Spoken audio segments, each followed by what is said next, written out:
In today's video, we have some more NHL signings to discuss, including another RFA domino falling with the Boston Bruins signing Brandon Carlo. The Carolina Hurricanes have also made another signing. Plus, we have some updated rumors regarding Patrik Laine and his future in Winnipeg, as well as Justin Faulk and the Carolina Hurricanes. We'll get into all the latest news coming up next.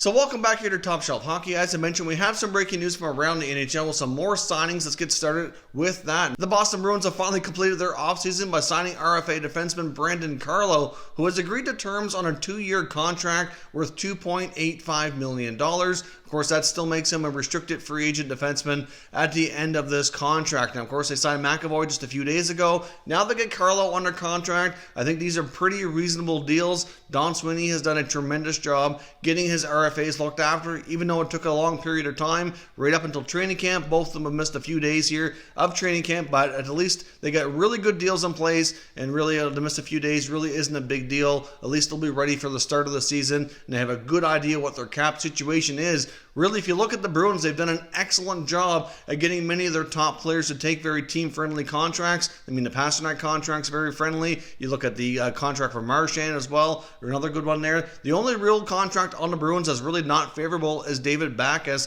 who they signed as an unrestricted free agent, $6 million per year. That one has not worked out. That one's turned out to be a really bad signing, but otherwise they've done a terrific job, especially in-house keeping their players with the team, part of the core, and signing for very reasonable contracts. I think longer term, Don Sweeney's done a great job here with the Bruins. So even with signing Carlo, the Boston Bruins are still cap compliant. They don't have a whole lot of room left, but they are technically under the cap. Plus, they have a couple defensemen in Miller and Moore who could go on LTIR if necessary, as they will not be ready to start the NHL season. So if Sweeney has any more tinkering he wants to do or any other moves he needs to make that might involve them going up in cap space, they do have some temporary wiggle room on how to make that work. Obviously, once those guys are ready to play, they'd have to make additional moves to kind of figure out bringing them back onto the active roster. But at least he's not too stuck with the cap. He's got some flexibility. At least they will have a full roster and a full complement of players to be ready for opening night. Now, sticking with signings, let's jump over and take a look at the Carolina Hurricanes. As we had mentioned before, they had Fred Claesson go to training camp on a professional tryout, and they have signed him now to a 1-year contract. Now, it's a 2-way deal, pays him $700K at the NHL level, and it pays him $100K at the American Hockey League level, but there is a guaranteed minimum income for him to earn of $200,000. So that tells me that they more than likely are planning on getting him at least some NHL action. Obviously, you can never have too many defensemen. When the Hurricanes were asked about it, that was basically their response. Rod Brindamore, the head coach, said, when you get into long playoff runs, you can never have enough D. Having a guy like Claesson who's been around the league for a while, is a bit of a veteran, played in Ottawa, played in the Rangers system, now he goes to Carolina. Even though they have a lot of D, he's certainly another guy who is very serviceable. He should be a solid guy at the AHL level, and certainly somebody who can play, in a limited role at least, at the NHL level. So either way, another pretty decent signing, and that kind of segues over to another Hurricanes defenseman, Justin Faulk, who's been mentioned a lot in NHL Trade Rumours. Of course, there was a rumor that we discussed a while back with the Anaheim Ducks and the Carolina Hurricanes having basically a trade all worked out. It was contingent on Justin Faulk waiving his no trade clause and likely agreeing to a contract extension with the Anaheim Ducks.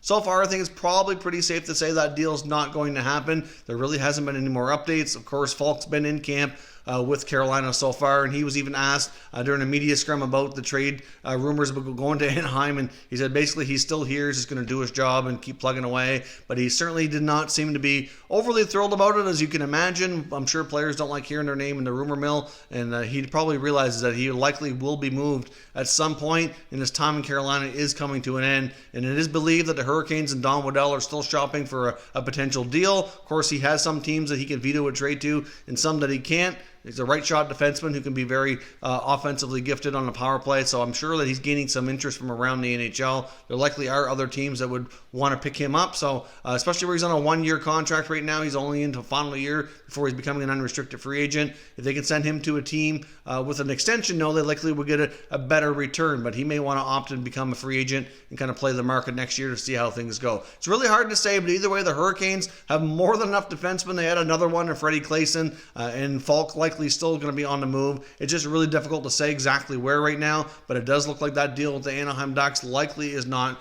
really going anywhere. Now, nextly here, I want to take a look at Patrik Laine and the Winnipeg Jets, and is his future in Winnipeg actually in limbo? There's another article here by thefourthperiod.com referencing another interview with Patrik Laine. This article discusses the contract negotiations, and he does get into a lot about how he's been used in the past, his playing time, who he's played with, etc., and seems to have a lot of concerns around it. So let's take a quick look at a couple snippets here from the article. In an interview with a magazine in Finland, Laine told reporter Pekka Jalonen his role with the Jets should be greater than what it has been.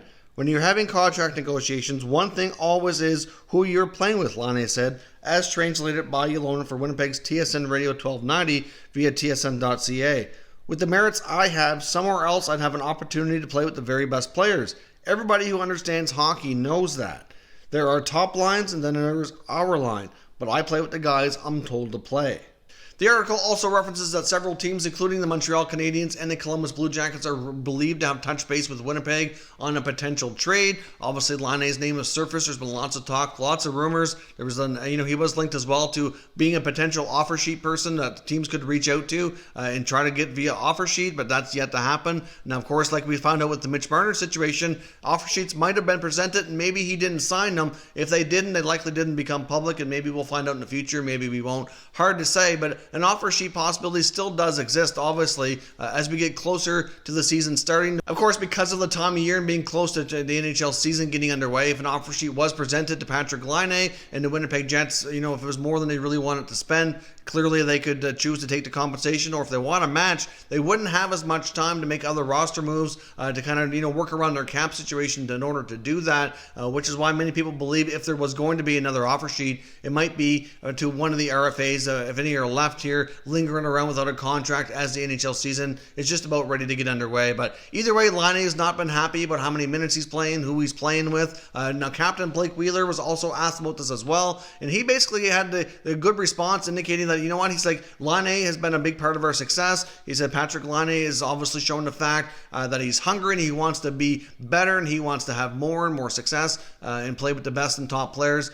So he said that's a non-issue for us. He said we're glad to hear that type of comments, that he really wants to have that. But if he doesn't feel he's going to get that from Winnipeg, maybe he won't sign him. Maybe he'll force their hand at a trade. Patrik Laine very well might end up being the last RFA standing here amongst all these guys. I know there's been all kinds of talk about many of them. A lot of them are now signed. There's still a few big names left, including Laine and Connor in Winnipeg. Of course, get Matthew Tkachuk in Calgary as well, and a few others, but they're the primary big names left, along with Braden Point in Tampa as well.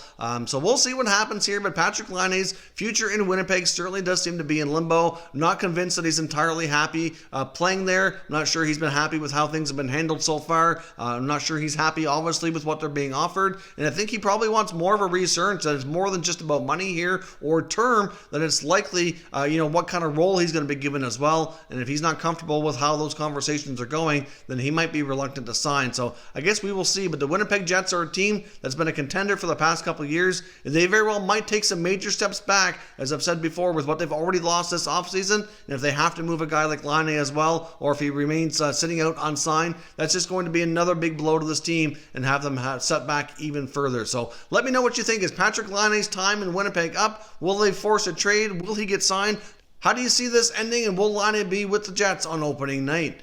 Let me know your thoughts down in the comments section, and we'll continue the conversation. If you're new to the channel, consider subscribing and turning on your notifications so you don't miss any future content, and give this video a thumbs up if you enjoyed it as well. I'd appreciate it if you did. As always, thank you for watching, and I will catch you next time.